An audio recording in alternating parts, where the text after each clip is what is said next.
이번 한 주는 한의원이 있는 우리나라에서만 다룰 수 있는 주제들에 대해 얘기 나누는 한의원이 있는 나라 전해드리고 있습니다.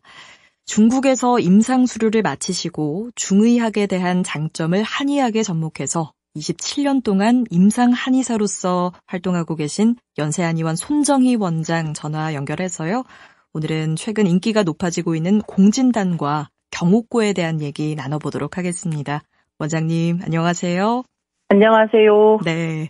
네. 코로나19 이후에 면역력에 관심이 있는 분들 많아졌다고 또 어제 얘기를 해주셨는데, 네. 특히 남녀노소 모두 간편하게 복용할 수 있는 게 이제 경옥고와 공진단이 아닐까 싶습니다. 네. 사실 원장님, 경옥고와 공진단 이게 비슷해 보이기도 하거든요. 어떻게 다른 건지 좀 궁금한데, 먼저 경옥고는 뭔가요? 네, 경옥고는 정수를 중심으로 둔 처방인데요. 예. 정수라는 말이 어렵게 들리실 거예요. 이게 요새 말로 표현하자면 골수를 채우고 혈액의 쓰임을 충실하게 하는 목표를 정수라고 하거든요. 예. 이렇게 이해하시면 쉬우실 텐데 보통 경옥고 드실 때 설명서 보면 머리가 검어지고 빠질 듯한 이가 보충이 되거나 생긴다라는 표현까지도 쓰거든요. 예. 그 경옥고를 먹으면 흰머리가 검어진다는 얘기 아마 들어보신 분들 계실 것 같아요. 그런데 골수를 채운다고 하셨는데 골수가 그 뼛속에 있는 그 골수를 말씀하시는 걸까요?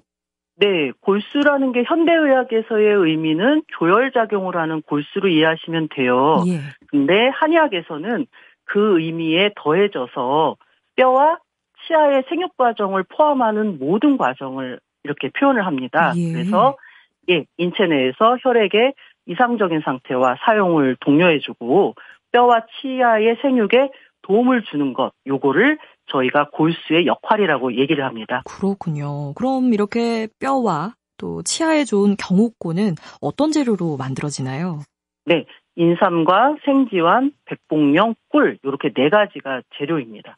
몸에 좋은 재료는 다 들어가는 어떤 보약이라고 할 수가 있겠는데 그럼 혹시 하루에 몇 번 먹어야 한다든지 경옥고를 복용하는 방법이 따로 있을까요?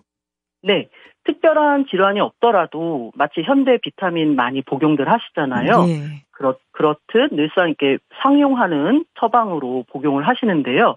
하루에 2, 3회 정도 또는 그 한 번 드실 때 한두 숟가락 정도 이렇게 복용을 권유를 드리고 있고요. 예.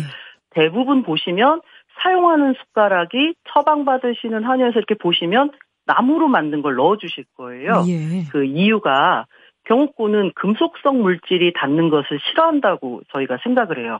그래서 혹시 나무 숟가락이 없으시면 될 수 있으면 금속 도구가 아닌 재료로 만든 것으로 드셨으면 합니다.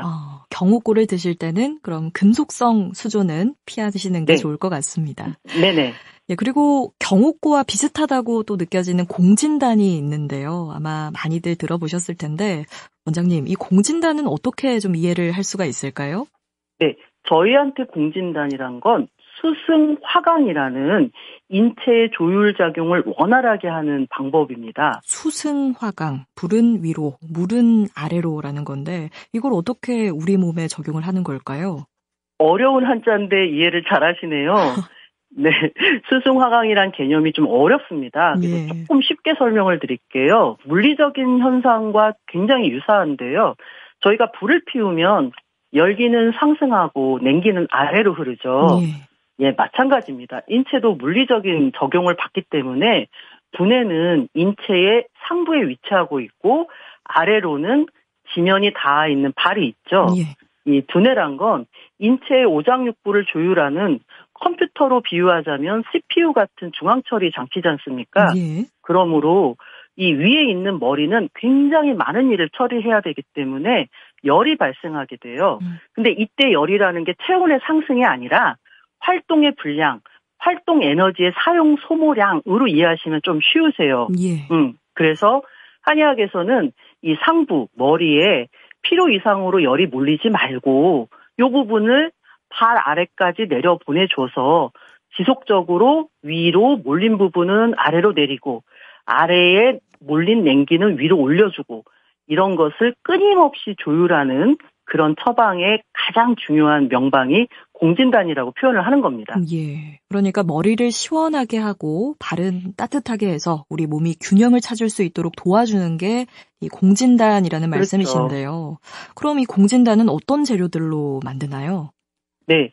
녹용, 당귀, 산수유, 사향, 금박인데요. 예. 이 공진단이 굉장히 비쌉니다. 저도 공진단을 처방을 하면 제 입으로 잘 못 넣습니다. 손이 떨려서요. 근데 이 비싼 가격이 특히 녹용과 사향 중에서도 사향이 많은 부분을 차지합니다.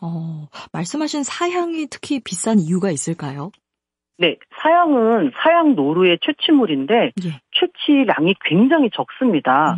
그리고 요 부분이 저희들이 이제 정식 의료기관인 한의원에서 사향을 처방할 때는 정품 사향을 사용을 해야 되는데요. 예. 정품 사향이라는 거는 국가에서 수입을 하시고 수입 절차에 따라 세금이라든가 기타 부가적인 가격 부분이 다 조율이 됩니다. 예. 그래서 저희한테 넘어올 때도 이미 너무 비싸고 귀한 약재입니다. 그래서 요 비싼 사향을 대체하는 경우가 침향이라든가 목향으로 만든 공진단도 조금 있습니다. 예. 네, 그래서 요거 사향은 아닙니다만 좀 이렇게 주로 귀로 들어보신 것 중에 중동에서 왜 향신료로 사용하는 사프란도 왜 금값만큼 비싸다고 하잖아요. 예, 실제 저희는 약재로 사용하기도 하는데 이게 사프란이라든가 사향은 금값만큼 비쌉니다. 그렇군요. 공진단이 비싼 이유가 있었군요. 이 공진단 하니까 이전에 동의보감 드라마에서도 나왔던 게 기억이 나는데 동의보감에서는 공진단의 효능을 어떻게 기록하고 있을까요? 네. 저희가 원문을 읽으면서 뭐 여러 가지 생각을 합니다만 제 혼자 생각입니다. 허진 선생님이 임상을 하시다가 얼마나 답답하셨으면 이제 최후의 보루처럼 표현을 하셨어요. 그래서 이제 써있기로는 내가 모든 보약 처방을 다 해도 내가 구현하고자 하는 바가 잘 표현이 되지 않을 때는 마지막엔 내가 공진단을 사용을 했다. 이런 식으로 표현이 되어 있습니다. 정말 최후의 보루가 맞는 것 같은데요. 네, 맞습니다. 예. 네. 앞서 이 경옥고의 경우에는 하루에 2, 3회 정도 한 번 먹을 때 이제 한두 숟가락 정도 먹으면 된다고 하셨는데 공진단은 그럼 특별히 복용하는 방법이 있을까요? 네, 하루에 1, 2회 정도 뭐 한 회에 한 알 정도 복용을 하시되 가격이 비싸니까요. 이제 복용 시에는 따뜻한 물로 입안에 약의 잔여물 없이 깔끔하게 다 헹궈서 넘기셔야 돼요. 주로 그 금박이 겉을 둘러싸고 있기 때문에 금박이 그 구강 점막에 남아있는 경우가 많으니 깔끔하게 여러 번 헹궈서 다 드셨으면 좋겠습니다. 따뜻한 물과 함께 먹어야 되는 거고요. 그러면 또 좋은 공진단을 고르는 방법이 있을까요? 네, 실제 정식 의료기관인 한의원에서 처방하시는 거는 다 좋은 공진단입니다. 왜냐하면 저희들 표현으로 원방이라는 표현을 쓰는데요. 그 표현의 의미는 처방에 사향의 함유 비율이 정해져 있습니다. 그 비율을 그대로 유지하는 거는 원방이라는 용어를 쓰고요.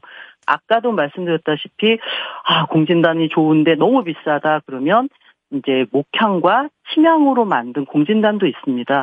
물론 사향에 비해서 효과는 떨어지지만 수승 화강을 조율하는데 어느 정도 효과는 좀 있거든요. 네, 그래서 이제 한의원에 이제 자주 가시는 선생님들한테 문의하시면 사향과 침향, 목향 이렇게 만들었을 때 비교점을 설명드리실 거예요. 그러면 그걸 잘 들으시고 처방하셔서 드시면 됩니다. 예, 알겠습니다. 참 코로나19로 인해서 면역력을 높이는 방법에 대한 관심이 높아지고 있는 가운데 오늘 한의원이 있는 나라에서 최근 인기가 높아지고 있는 공진단과 경옥고에 대해서 한번 얘기 나눠봤는데요. 자칫 또 오남용할 수가 있는데 한의사의 정확한 진단과 처방을 통해서 선택하는 게 좋겠다는 생각이 드네요. 원장님 오늘 말씀 잘 들었습니다. 네, 감사합니다. 지금까지 연세한의원 손정희 원장과 함께했습니다.